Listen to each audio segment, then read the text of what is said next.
At the start of the movie, two primitive men venture deep into the forest until they come across a magical tree with several glowing fruits on it. One of them becomes curious and takes a bite out of a fruit. Surprisingly, this causes an avalanche of changes, starting with a giant snake that lands at their feet. Then they are taken to another civilization where humans have become much more modern. The man who ate the fruit earlier actually ends up seducing the beautiful queen of this kingdom. Following this, the movie flashes back to where it all started. We are taken to the biblical times of early civilizations, where humankind is still very primitive. A group of hunters have ventured deep into the forest looking for food. They chase after a boar, and when the lead hunter Marlak gets ready to attack, one of his comrades is impaled by a spear. Suddenly, another hunter named Zed shows up and boasts about his aim, thinking he has killed the boar. After realizing that he hasn't, Zed apologizes, but faintly whispers that the hunter had blocked his shot.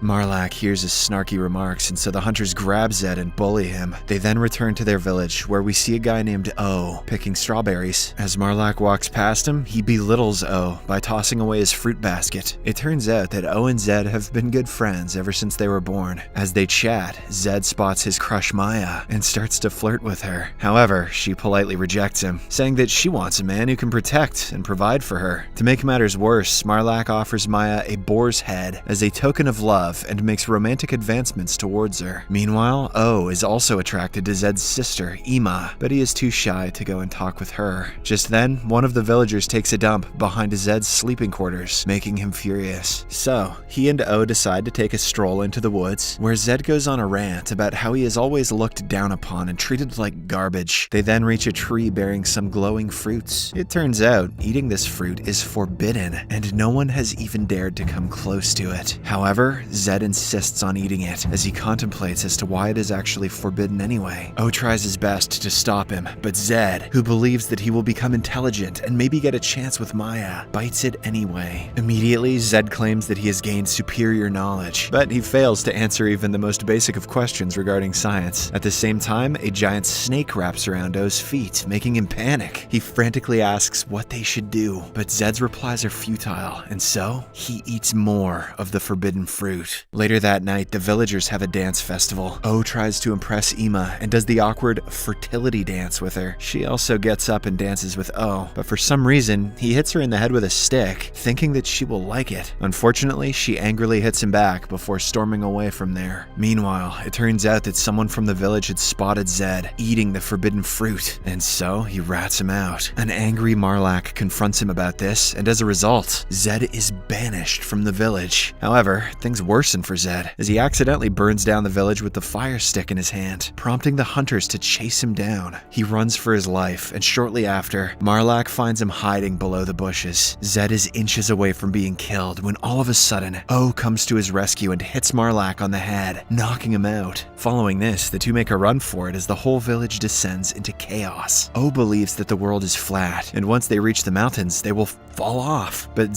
Zed thinks otherwise. The next day, O's beliefs are proven wrong, as they discover land beyond the mountains. He then assumes that Zed knew this beforehand since he ate the forbidden fruit. After a bit of walking, they come across a herd of cows grazing in a field, and Zed decides to kill one of them for food. He lunges towards the cow, but is immediately kicked off. Shortly after, two brothers, Cain and Abel, show up and reveal that they are farmers and that the cows are theirs. As they explain their work, they have a disagreement, which results in a brutal fight. In the end, Cain ends up killing Abel with a stone. As O and Zed are witnesses to this crime, he invites them over to his house for supper. Fearing that Cain will murder them too if they don't oblige, they reluctantly agree to go. The same evening, Zed and O have dinner with Cain's family. The eldest member, Adam, inquires about Abel's whereabouts, and the trio lies that they haven't seen him all day. Later, Adam instructs Zed to sleep with a beautiful girl, while O is forced to spend the night with a filthy guy. Zed is ecstatic, thinking that he will finally get laid. But, to his misfortune, the girl is only interested in other girls. Meanwhile, O has difficulty sleeping as the filthy guy repeatedly farts and creates a nuisance. The next morning, Adam and some farmers go out to the fields in search of his lost son. They eventually find Abel's corpse and deduce that Cain is the culprit. However, by this time, the trio has already escaped the village. Currently, they are at a market, where they surprisingly spot Marlak, Maya, and Ima in a tied-up state. Zed and O slowly approach the girls and learn that after they burnt down the village, other attackers invaded invaded the place and kidnapped all of the villagers to be sold as slaves. Determined to free them, Zed tries to buy the girls but is unable to do so due to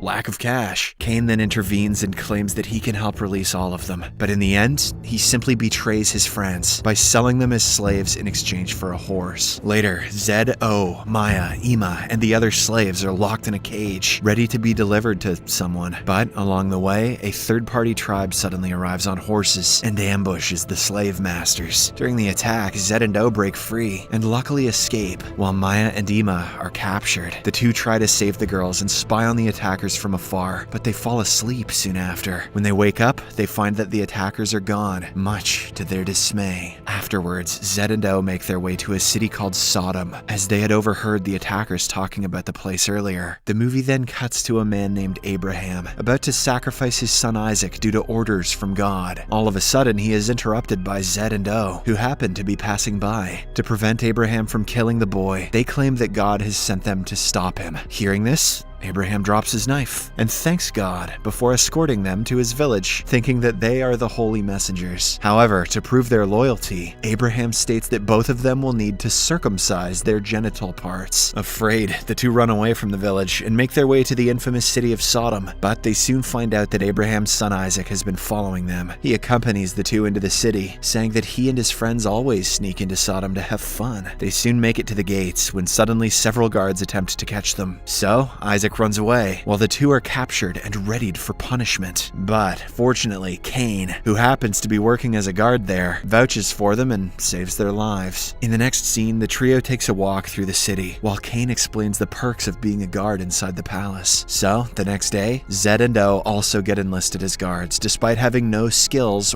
whatsoever. After that, the three of them explore the market when suddenly the city's princess, Inyana, passes by in her carriage. Zed is immediately attracted to her, but Cain reminds him that he has no chance with the princess as she is royalty. They then head to the palace where they find out that a virgin woman is being sacrificed. This is because the people believe that a sacrifice can please God, and in return, they will be showered with rain, food, and shelter. After the woman is thrown into a pit of fire, one of the slaves approaches the three and reveals that Princess Inyana has summoned Zed and O. O is taken someplace else by an old male, while the slave escorts Zed into the palace. He then finds himself in an intimate gathering, and it's revealed that the slave who led him inside is actually Maya. After a while, Zed spots O covered in gold paint, posing as a statue. The two then see Ima in the crowd, who also turns out to be a slave. Currently, she is being harassed by one of the guards, so Zed pretends to scold her and sends her off. Following this, he goes to visit the princess, while the high priest shows O the holy room and explains that whosoever has entered has never returned alive. However, it is rumored that only the special ones will be unharmed, as God favors the righteous ones. Meanwhile, Zed claims that he himself is the chosen one, and so the princess takes him to the holy room. She manages to convince him to go inside and speak to God to end all of the people's suffering. When Zed enters the room, nothing happens, and he instead finds O hiding from the high priest, as the latter was forcing him to do inappropriate things. Zed then kneels down before the big stone in the middle of the room and prays to God. However, after his prayers, he gets into an argument with O about God's existence. They eventually make up, and as they leave the room together, they are met with the high priest and numerous guards, who put them into jail, as entering the room is against the rules. The following day, the two are taken outside, where they are sentenced to be stoned to death in front of the public. But before the procedure can begin, Zed confronts the king and claims that he is the chosen one, as he is unscathed even after entering the holy room. As a result, the entire crowd starts chanting for Zed. The king also believes in the theory, and so he dismisses their death sentence, but instead of freeing them, he decides to keep them as slaves. Later in the afternoon, another virgin woman is to be sacrificed to God. Surprisingly, the king chooses his own daughter, Princess Inyana, as he is fed up with her constant grouching. It turns out that Ima and Maya are also next in line to be sacrificed, and when Zed finds out about this, he makes a dramatic entry and destroys a construction site in the process. At the same time, Abraham, Isaac, and their troops reveal themselves, and a full-scale riot begins. The public also starts to retaliate, while some of the guards betray the king, killing him and taking his crown. Meanwhile, O rescues Ima, and he finally confesses his feelings for her, which leads to the two having intercourse amidst the chaos. Zed fights through many guards and eventually saves Maya from the high priest, who falls into the pit of fire. After a while, the fighting stops, and the crowd all cheers for Zed, as they think that he is the chosen one. It also starts raining, making them even more excited. However, he finally comes clean, and tells everyone that he is just a normal man, trying to save his friends. He further mentions that anyone can be chosen, and can make their own destiny, if they persevere through the tough times. Hearing his inspirational speech, the crowd is sent into a state of frenzy. In the final scene, Princess Inyana becomes the Queen of Sodom, while Zed and O prepare to go on different paths. O intends on returning back to his village to help rebuild and develop it, while Zed wants to travel the world with Maya. The movie ends with the two having an emotional but awkward goodbye before leaving the city of Sodom. Subscribe for more videos like this, turn on notifications, and leave a like to help the channel out. Thank you for watching.